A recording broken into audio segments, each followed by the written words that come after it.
Arkadaşlar merhaba. Sizinle birlikte Ortaçağ İslam dünyasında kurulmuş olan Kürt hükümetlerini, hükümetlerini işlemeye devam ediyoruz. Bu üçüncü hükümet ve bugün sizle Hamedan Berzikan Hasnevey Devleti'ni işleyeceğiz. Bunu işlerken arkadaşlar Ortaçağ İslam dünyasını aslında biraz daha yakından tanıyacağız. Örneğin e, siyasal bir hani gelenek olan hutbe okutma mesela onu göreceğiz. Sonra Ortaçağ İslam dünyasında Kürtlerdeki melik hükümdarlık anlayışı nasıldı onu göreceğiz sizle birlikte. E, Bu arada iki tane şimdiye kadar e, İslam tarihçisi, coğrafyacısı öğrenmiştik. Bir üç tane daha size birlikte öğreneceğiz. Böyle bir hani yolculuk sizle birlikte yapmaya çalışacağız. Şimdi arkadaşlar Hamedan Berzikan Hasnevi Devleti Hicri 330 yılında e, yılıyla 405 yılları arasında kurulmuş bir devlet. Hükümetin temeli de arkadaşlar Berzikani aşiretinin lideri Emir Hüseyin Bey'in Dinever ve Şehrezor şehirlerinde atmış olduğu temelle başlıyor. Bu da Hicri 330 yılına tekabül ediyor. Miladi 941 yani 10. yüzyıl oluyor. Şimdi Dinever ve Şehrezor iki tane şehir ve bu şehrin Kürt tarihi açısından önemini birazcık bakalım. Biraz etimolojilerine bakalım. Daha sonra da dersimize geçelim. Bu iki şehirde arkadaşlar tarihi bölgelerden ve Irak ve İran coğrafyasında. Bir tanesi bugünkü İran'ın batısında Kırmanşah bölgesine yakın eski bir şehir. Ve Orta Çağ'da da önemli bir yerleşim ve ilim merkezi. Şehrezor etimolojik olarak işte Fars kökenli ve şu anlama geliyor işte şehir vadisi anlamına geliyor. Günümüzde büyük ölçüde Irak'ın kuzeyinde işte Süleymaniye çevresinde yer alan tarihi bir bölge diyebiliriz. Kürt tarihi coğrafyasında da önemli bir ova. Dinevar'da arkadaşlar özellikle erken İslam döneminde önemli bir ilim ve kültür merkezi 8 ve 9. yüzyıllar arasında da gelişiyor. Ve ünlü tarihçi ve dil alimi Ebu Hanife Dinevari de buralı ve kendisi Farsça ve Arapça ilimlerinin yanı sıra bölgede yerel kültürlerden de bahsetmiş. İki bölgede arkadaşlar tarım ve ticaret açısından çok güçlü. Çünkü İran'ın batı geçiş yolları üzerinde zamanla siyasi ve ekonomik önemini tabii kaybediyor ve arkeolojik bir hani bölge şeyine mesabesine düşüyor bölge. Arkadaşlar şöyle tarih boyunca özellikle Kürt yerleşimi ve beylikleriyle Şehrazar öne çıkmış. Çünkü verimli bir ovada ve eski çağlardan beri de yerleşim yeri. Orta Çağ'da çeşitli Kürt emirliklerinin dediğimiz gibi merkezi ve bir parçası. Osmanlı döneminde de idari bir bölge. Kültürel olarak Kürt edebiyatı ve yerel gelenekler açısından çok çok önemli. Şöyle diyebiliriz. Yani Dinever işte kısaca daha çok ilim ve şehir, kültür ve bilim merkezi iken Şehrazar da arkadaşlar daha çok coğrafya, tarım ve Kürt siyasi kültürel yapısıyla öne çıkmış iki şehir. Ve Dinevar'da arkadaşlar Kürtlerin yoğun yaşadığı Zagros hattı üzerinde yer alıyor. Ve erken İslam döneminde de Cibel eyaletinin bir parçası. Halkın büyük bölümü tabii ki Kürt, Kürt kabilelerinden oluşuyor ve 9 ve 10. yüzyıllarda da Kürt kimliği ve yarı bağımsız Kürt emirlikleriyle de ünlü.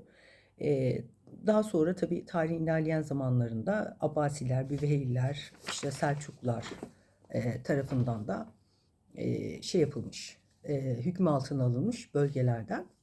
Dilevar'da bu manada şunu söyleyebiliriz. Kürt kimliği var ama siyasi merkez Şehrazor. Dediğimiz gibi Kürt beyliklerinin merkezi tarım ve tarım noktasında çok hani iyi stratejik konuma sahip. Bu Hasneveyler de e, Orada zaten orada kuruluyor, söyledik ya hani girişte. Böyle bir hani şey var. Arka planı var.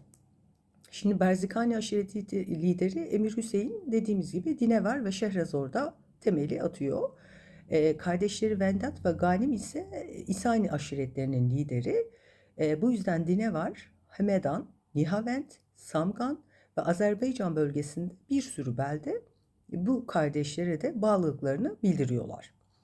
Ve Hicri 349'da da Vendat ve 350'de de Ganim vefat edince bütün hani hakimiyet, ülkenin tüm hakimiyeti Kürt Emir Hüseyin Hasnevi adında Kürt Emir Hüseyin'e geçiyor ve onun oğlu Hasnevi var. Ona geçiyor. Zaten iki figürden şimdi sizden bahsedeceğiz. Çok ilginç figürler. Hasnevi ve onun oğlu Emir Bedr. Onlardan öğreneceğimiz çok şey var. Şimdi biraz Hasnevi'den bahsedelim. Hükümetin asıl kurucusu bu sayılabilir. Babasının döneminde hükümetin merkezi atılıyor fakat hani resmi olarak bir hani, hüviyeti tam yok ve şekillenmesi falan da Hasnevi zamanında oluyor. Hasnevi ile ilgili bilgimiz az ama Hasnevi'nin Horasan Savaşı'nda Büveyhi Rüknük Devle'ye karşı olan ciddi yardımları var. Buradan aslında birçok şeyi biliyoruz.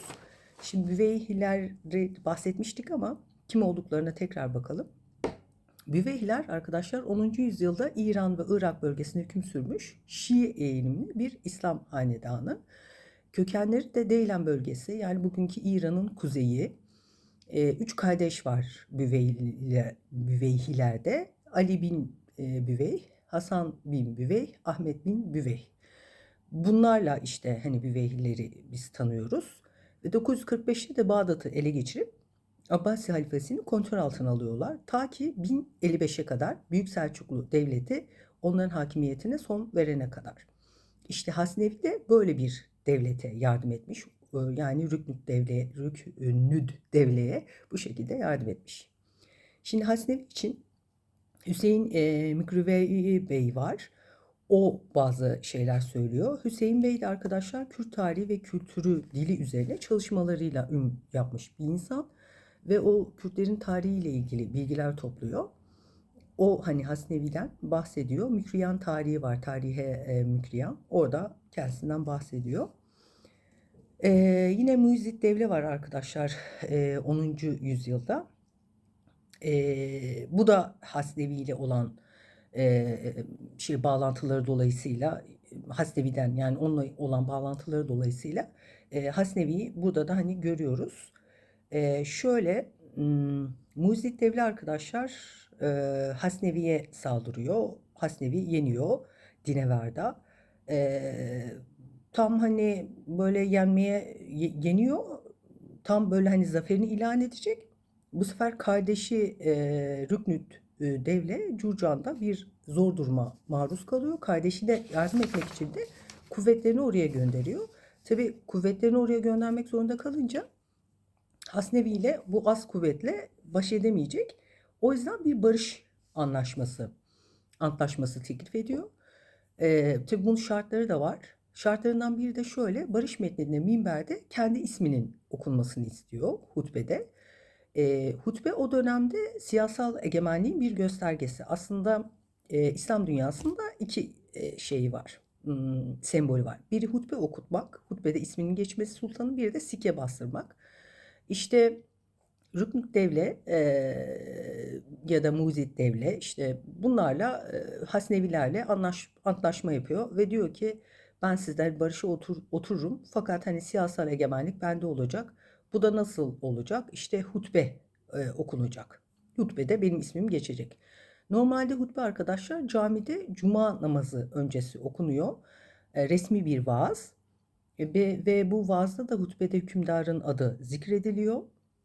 Bu şu anlama geliyor: işte buranın meşru yöneticisi benim. Yani siyasi otorite benim. Bunu egemenliğini ortaya bu şekilde çıkarmış oluyor.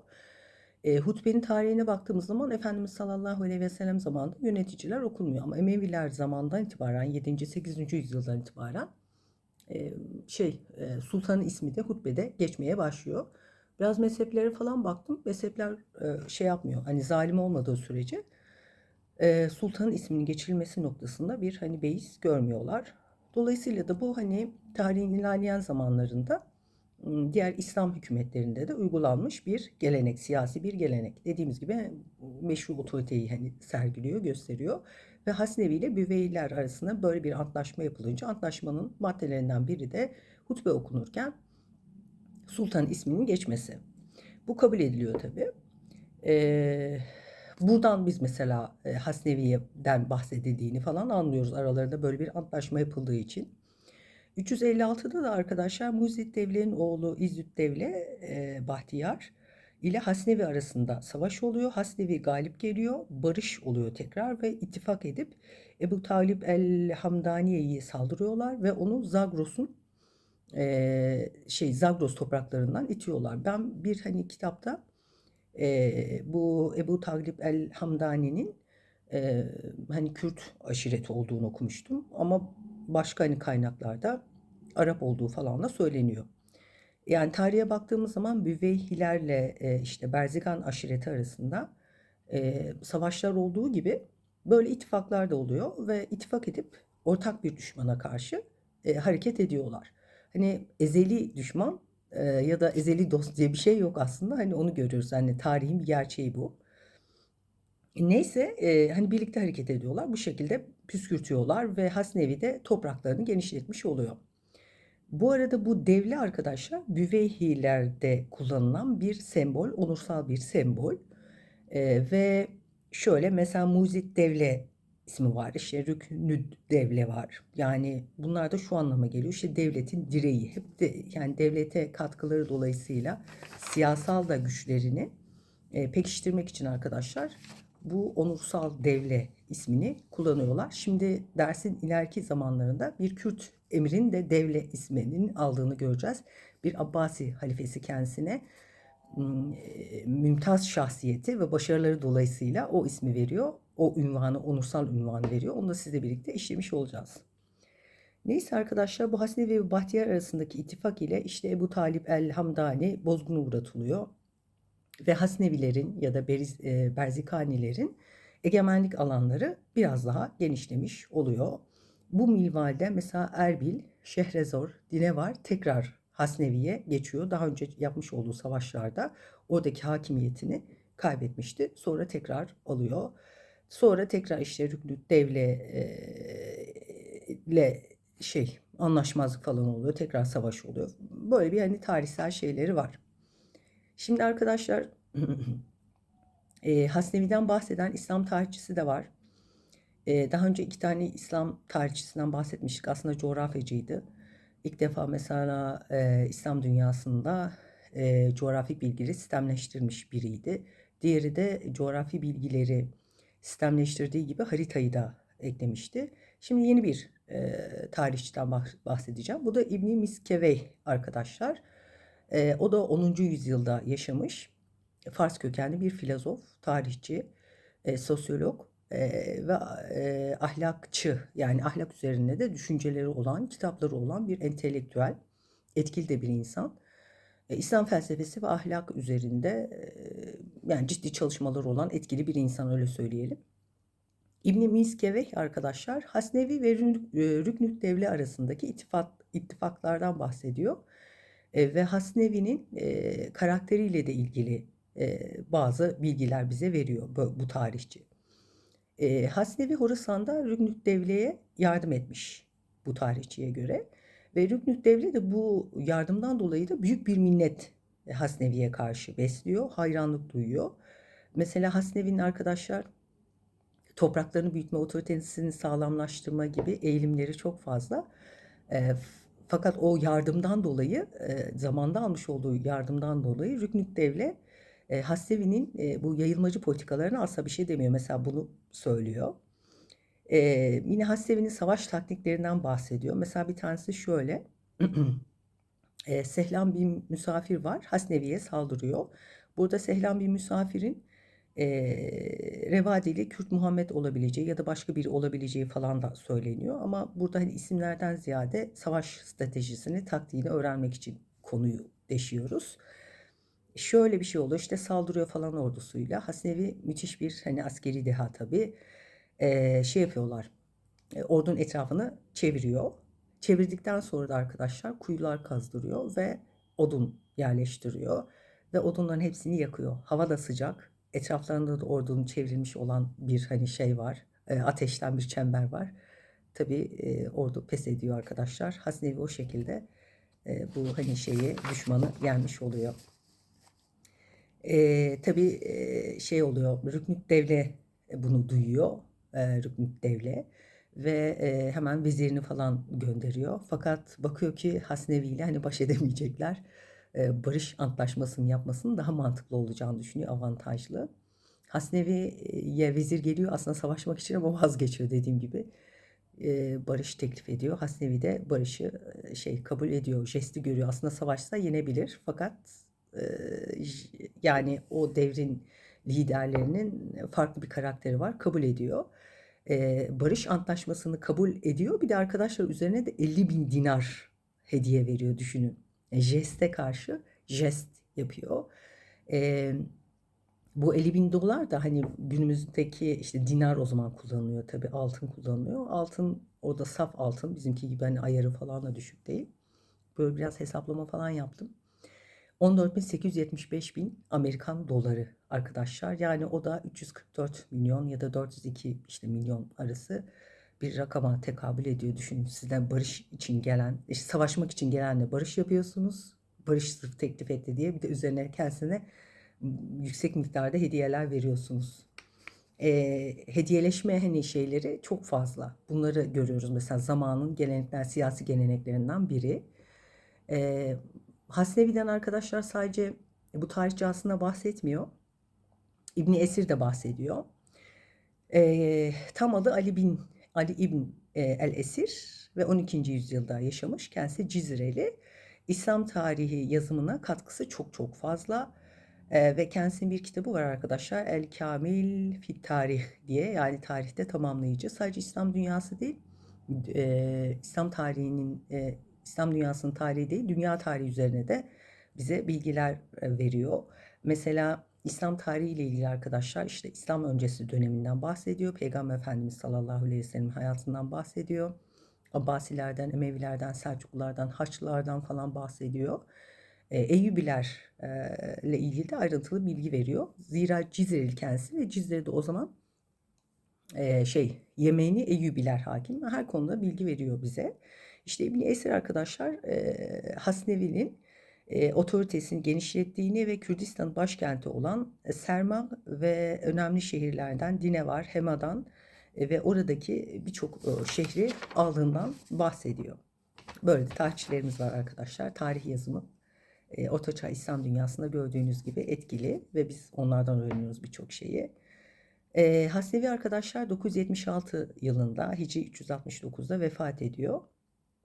Tabii vefat edince 7 tane falan oğlu var ve oğulları arasında anlaşmazlık oluyor. Bu Büveyliler tarafından fırsata çevrilmeye çalışıyor. Adudü Devle mesela bu durumdan istifade etmeye çalışıyor ve çocuk oğullar arasında nifak tohumları yerleştirmek istiyor. Oğullarından biri mesela Bahtiyar, diğer kardeşleriyle hiç konuşmuyor ve gizlice işte bu Büveyli hükümdar ile anlaşıyor mesela. Bu durumdan istifade eden Büveyli hükümdar da Hasnevilerin, Berzikani aşiretinin elinde bulunan Hamedan'ı işgal ediyor. Nihavend ve Sermac'ı da aynı şekilde alıyor. Sonra Hasnevi'nin bazı oğulları bağlılıklarını ona ifade ediyorlar. Adudü't Devle'de Abdurrezzak, Ebu'l-Ula, Ebu Adnan, Bahtiyar ve Ali ile birlikte Kürt liderleri bağlılıklarını ifade ettikleri halde maalesef hapse atıyor. Hasnevi'nin bir oğlu var arkadaşlar, Bedir. O çok önemli bir şahsiyet. Şimdi göreceksiniz zaten. Şimdi bu oğulları hapse atıyor fakat Bedir'le anlaşıyor ve onu çağırıyor. Ona işte altından bir kılıç veriyor ve altın eğerleri olan bir at hediye ediyor ve kendisini Berzikani Kürtlerinin ve onlarla birlikte yaşayan diğer Kürt toplulukların emiri olarak ilan ediyor. Asım ve Abdülmalik'i de konumlarıyla değerlendirip onlara o şekillerde ihsanlarda bulunuyor. Yani eski hani siyasi geleneklerde hediyeleşme kültürünün çok yaygın olduğunu görüyoruz ve insanların konumlarına göre hareket ettiklerini görüyoruz. Yani bir kavmin hani liderine nasıl davranıyorsanız kavmin size olan nefret ve sevgisini de ona göre belirlemiş oluyorsunuz. Hani önemli bir siyasi aslında zekayı da gösteriyor bu. Bu çok yaygın. Neyse. Fakat şöyle bir şey oluyor. Bu Büveyhi lideri Adudut Devle hapse attığı bu Hasnevi'nin diğer oğullarını arkadaşlar maalesef öldürüyor. Mal ve mülklerine de el koyuyor. Adudut Devle 369'da Hasnevi hanedanına ait Sermaç Kalesi'nin tüm mal ve mülklerini tabi alıyor. Adudut Devle daha sonra Bağdat'a gidiyor. Bu sefer Bedir'in kardeşi Asım bazı Kürt liderleri de ayaklandırıyor ve Bedir'e karşı isyan ediyorlar. Bedir de onları yeniyor ve bölgede hakimiyetini sağlamış oluyor. Tabii Emir Bedri arkadaşlar tek saldıran kardeşleri değil. Önemli bir Türk beyliği var arkadaşlar. Karatekin Beyliği. İşte onun lideri Karatekin Cahşiyari de Emir Bedre saldırıyor. Yani aslında krizler, savaşlar hem insanın hem toplulukların karşılaştıkları ve karşılaşacakları meseleler. Hayatın bir gerçeği, tarihin bir gerçeği. Düşün hem kardeşlerinizle yapıyorsunuz, mücadele etmek zorunda kalıyorsunuz hem başka unsurlarla. İşte bu Karatekin Cahşiyari'yi de arkadaşlar Bedir yeniyor. Bu zaferi Emir Bedir'in bölgedeki nüfuzunu daha da arttırıyor. Çünkü Karatekin Beyliği arkadaşlar bir ara Bağdat'a saldırıyor ve Bağdat'ta kısa sürede olsa bir hakimiyet falan da kuruyor. Tabii böyle bir gücü yenmek prestijini, Emir Bedir'in prestijini biraz daha arttırıyor ve bu zafer ile birlikte Berzikan hükümdarı ve Hasnevi hanedanlarının da arkadaşlar nüfuzları bu şekilde artmış oluyor. Emir Bedre ile ilgili arkadaşlar çok güzel hani şeyler var. Böyle birazcık böyle ayrıntılı kendisinin hayatına bakalım. Öğreneceğimiz çok şey var. Şimdi Büveyhiler de arasında arkadaşlar oluyor, anlaşmazlıklar oluyor ve siyasi zekaya sahip tabii Emir Bedr ve idealist de bir insan. O bu aralarındaki çatışmalardan istifade ediyor ve sınırlarını biraz daha genişletiyor. Bahaut Devle ve Fahrettin Devle arasında mesela bir anlaşmazlık oluyor. O oradan nasıl istifade edeceğini anlıyor. Mesela bu süreçte arkadaşlar Kerha Nehri'ne kadar topraklarını genişletiyor ve dağlar bölgesini falan da alıyor. Emir Bedre gücü çok yükseldiği için o dönemde Nasirüddin ve Devle ismi veriliyor. Aslında hani bir Veyhlilerin kullanmış olduğu bir onursal şeydi, tabirdi Devle. Fakat Abbasi halifesi tarafından kendisine 388'de bu veriliyor. Çünkü bölgede yükselen bir güç ve çok hayırsever, çok adaletli, güzide bir şahsiyet. Tabii böyle gözde olunca da taltif ediliyor Abbas halifesi tarafından. Tabii Abbas halifesi de Büvehillerin aslında otoritesi altında muhtemelen bu da var, bu etki de var. İşte kendisine Nasuruddin ve Devle ismi veriliyor arkadaşlar. Bunu İbni Esir kitabında bahsediyor. Emir Bezir'le ilgili de arkadaşlar analizlerde mesela bulunuyorlar. Mesela Tecarib-ül Umum diye bir kitap var. Kendisinin ayrıntılı bir şekilde anlatılıyor. Mesela kendisinin yüksek himmet sahibi olduğundan bahsediliyor. Hayır ve sanatının bol olduğu söyleniyor. Adalet timsali olduğu söyleniyor. Askeri ve savaş işlerinde mahir olduğu söyleniyor. Medeniyet açısından da büyük katkıları olduğunu, çok değerli kitaplar yazdırdığını, ilim noktasında seferberlik sağladığını, okuma yazmayı genişlettiğini, yaygınlaştırdığını öğreniyoruz okuduğumuz zaman. İdari işlerde ıslahat planları devreye sokuyor. Zirai anlamda da çok büyük hani katkıları var. İktisadi hayatı falan da düzenliyor. Böyle bir şahsiyet, yani sadece savaşlarla falan anılmış bir şey değil, lider değil. Bunun yanında da içsel olarak da hükümdarlığın kalitesini artıran bir şahsiyet. Ve o kadar hani çalışkan ve hani katkı sağlayan bir figür ki rakipsiz kalıyor belli bir süreye kadar. Ta 1900 yılına kadar, Hicri 400 yılına kadar bölgede rakipsiz güzide bir şahsiyet, öyle biri. Hükümdarlığını tabii sürdürüyor ve bağımsızlığını da elde ediyor ve o kadar ki bolluk ve bereket diyarı haline geliyor hanedanlık, ülke ve insanlar can ve mal güvenliği emin bir şekilde yaşamaya başlıyorlar. Fakat şöyle bir imtihanı oluyor arkadaşlar. Farklı hani kadınlarla evli. İşte bir kadından Hilal adlı bir oğlu var. E, Fakat hani Emir Bedr Hilal'i biraz ihmal ediyor. Ona sevgisini az gösteriyor. Daha çok Ebu İsa'ya hani diğer kardeşe ilgi gösteriyor. Tabii bu Hilal üzerinde travma oluşturuyor. Babasının sevgisini ve ilgisini kazanmak istiyor ve kendisini kanıtlamak istiyor. O devirde yaygın olan bir alışkanlık var. Hükümdarların yaptığı ava gitme alışkanlığı. Bir gün işte babasıyla birlikte ava gidiyorlar. Normalde işte aslanı hükümdar avlar. Fakat Hilal hemen devreye giriyor ve aslanı avlıyor. Bu babasının hiç hoşuna gitmiyor. Ve diyor ki sen şimdi bir zafer mi kazandın? Aslanla köpek arasında ne fark vardır falan. Çok babası rahatsız oluyor onun hani babasının önüne geçip işte hani usulü falan terk etmesini. Babasının dikkatini çekiyor. Ve hani o tavrından onu rahatsızlık duyup yanından uzaklaştırma kararı alıyor ve onu şeye gönderiyor. Samgan'a arkadaşlar bölge idaresini kendisine veriyor ve yanından uzaklaştırıyor. Bu da bir siyasi hani taktik. Tabii bu durum Hilal'in hoşuna gidiyor çünkü babasının zaten ilgi ve alakasını hani yapamıyor ve onun gözetiminde kendisini ifade edemiyor. Bir hani bağımsızlık bağımsız hareket edeceği bir bölgenin kendisine verilmesinden o da hoşlanıyor. Tabii Emir Bedir tarafından daha sonra arkadaşlar Şehrazor yani ilk hani mesela aralarındaki hani oğluyla imtihanında dedik ya oğluyla ilk hani mesele işte baba sevgisinden biraz daha mahrum olma, işte diğer kardeşin ön plana çıkması. Bir ikincisi işte avda o babasını dinlemeden hemen babasının yerine geçip aslanı avlaması. Bir üçüncüsü de arkadaşlar Şehrazor oraya bir baba tarafından hakim gönderiliyor. İsmi de İbn Mazi. Tabii Hilal bu durumdan rahatsız ve İbn Mazi'yi rahatsız etmeye başlıyor. İbn Mazi de durumu babaya söylüyor. Baba oğluna mektup gönderiyor. Onu rahatsız etme diyor. Oğlan dinlemiyor. Tekrar rahatsız etmeye başlıyor. Baba tekrar mektup gönderiyor.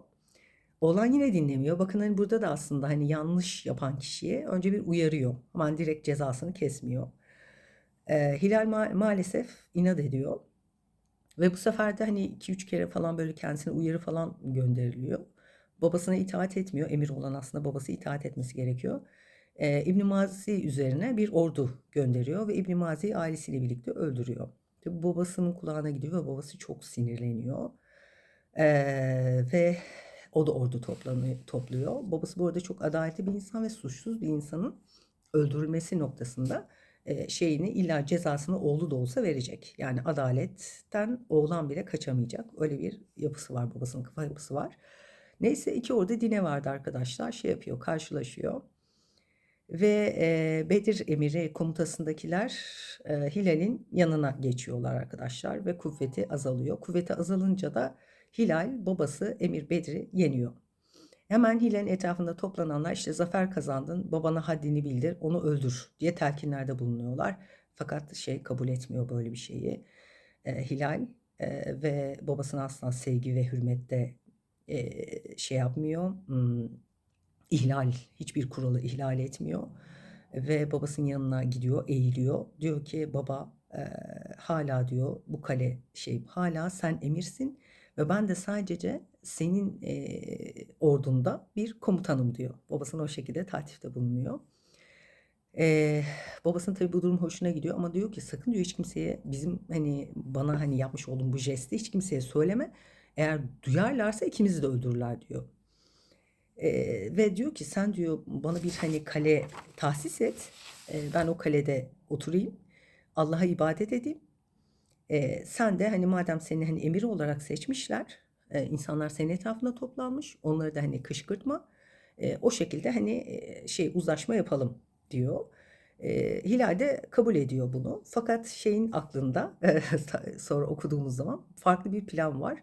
Babası kafasına takmış cinayet işledi, İbn Mazi'yi öldürdü. İlla onun intikamını alacak. Emir Bey işte diğer kuvvetlere falan mektuplar yazıyor. Kendisine kuvvet toplamaya çalışıyor ve Hilal'in illa cezalandırılmasını istiyor. İşte Büveyhillerden falan yardım almaya çalışıyor. Nitekim yardım alıyor ve Hilal cezalandırılıyor, hapse atılıyor. Böyle bir hani şey var. Tarihte baba ile oğul arasında adaletin tesisi noktasında böyle bir anlaşmazlık da var arkadaşlar. Neyse yani şey şu asaletli insanlar, kural kaide bilen insanlar, hukuk bilen insanlar böyle bir hani şeyle böyle şahsiyetlerle hani tanışınca insan mutlu oluyor. Neyse arkadaşlar şöyle bir şey oluyor.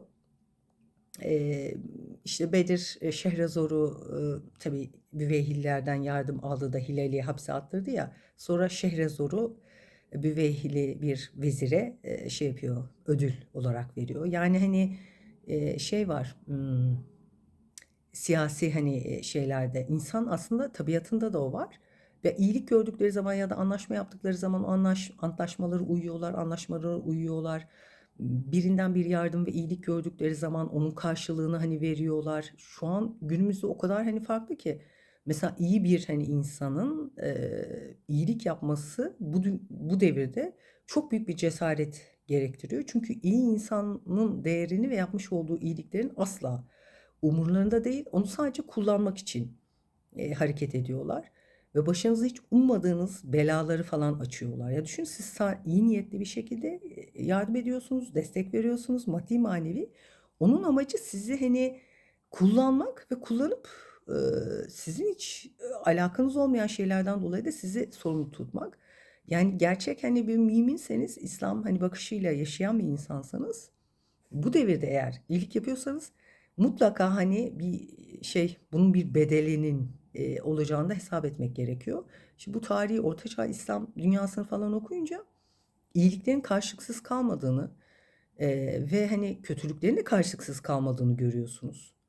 E, Şimdi hani iyi dediğim gibi şey cezalandırılıyor. Kötü taltif ediliyor. Enteresan bir hani şey var, ters yüz hali var.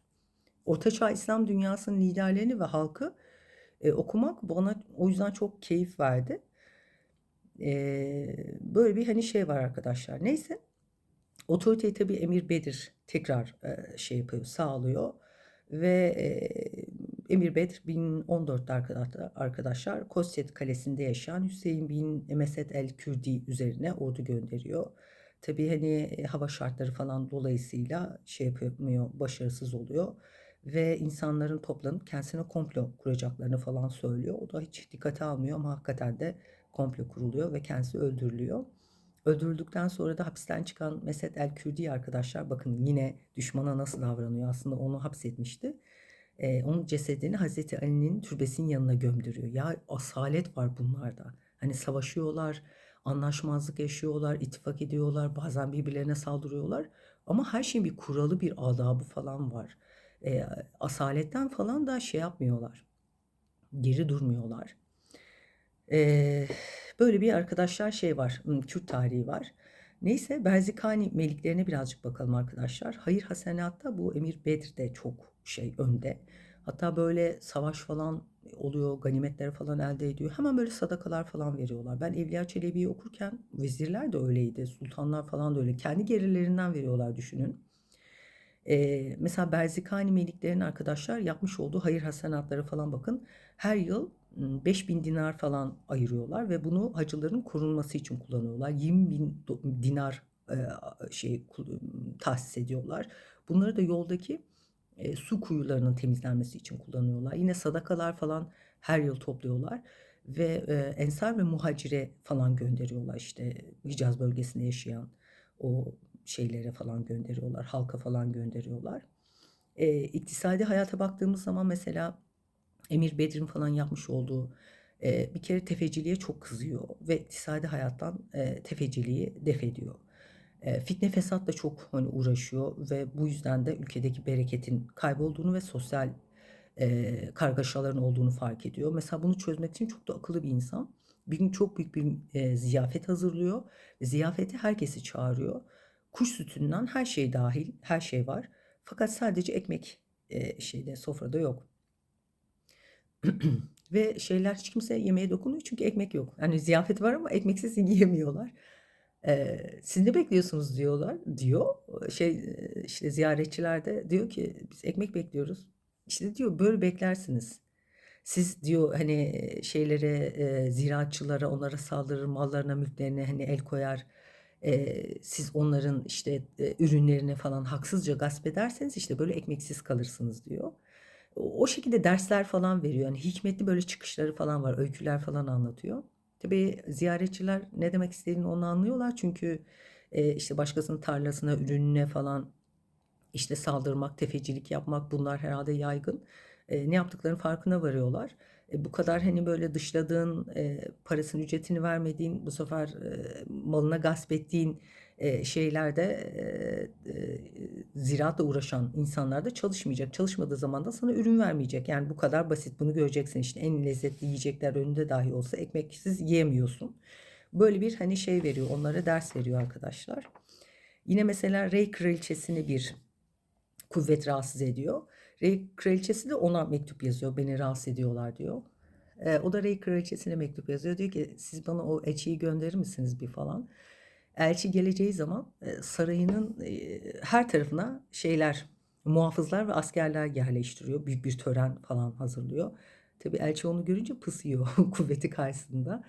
Ve ona küçük bir şey söylüyor. Diyor ki Rey kraliçesini rahatsız etmeyin. Hakikaten Rey kraliçesini rahatsız etmemeye başlıyorlar. Ve ona bir barış antlaşması yapıyorlar. Yani bir gövde gösterisi yapıyor. Yani tarihte nasıl söyleyeyim tacize uğrayan bir kadının kraliçenin demek ki hani kraliçe de olsanız tacize uğruyorsunuz arkadaşlar.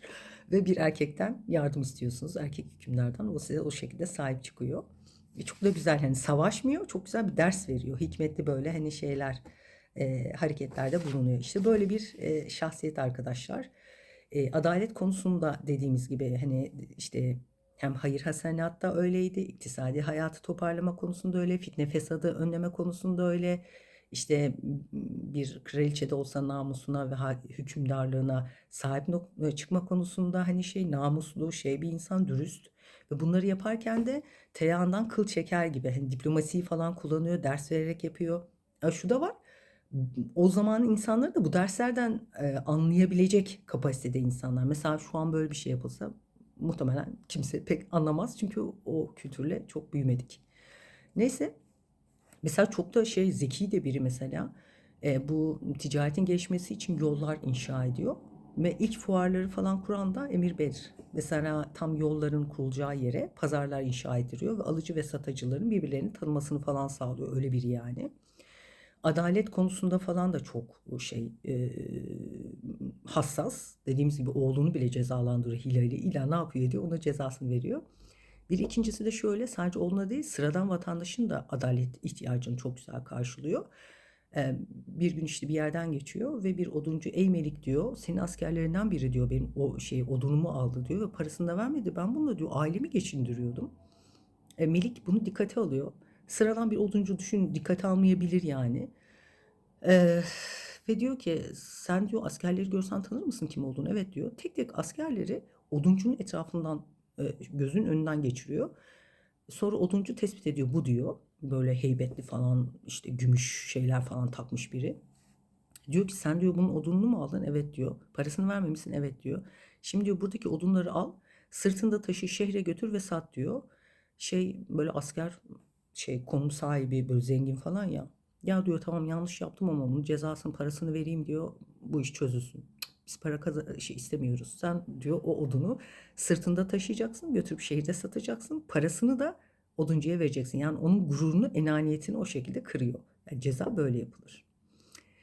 Böyle arkadaşlar işte çok ilginç karakterler. İşte Kürtlerin böyle emirleri, melikleri var arkadaşlar. Ve eski insanlar da birbirlerinin dilinden anlıyorlar. Asalet sahibiler, hak hukuk gözetiyorlar. Elbette yanlışları olabilir. Ama hani genel itibariyle de çok hayırlı işler yapmışlar. Tarihe de isimlerini çok güzel yazdırmışlar. Bizim için de hani örnek olsun. Her ne kadar melik olmasak da yaşadığımız çevrede, hayatımızda biz de böyle hani kurallı, adaletli davranabiliriz aslında. Bu insanları örnek alabiliriz. Bir dahaki ders arkadaşlar görüşmek üzere.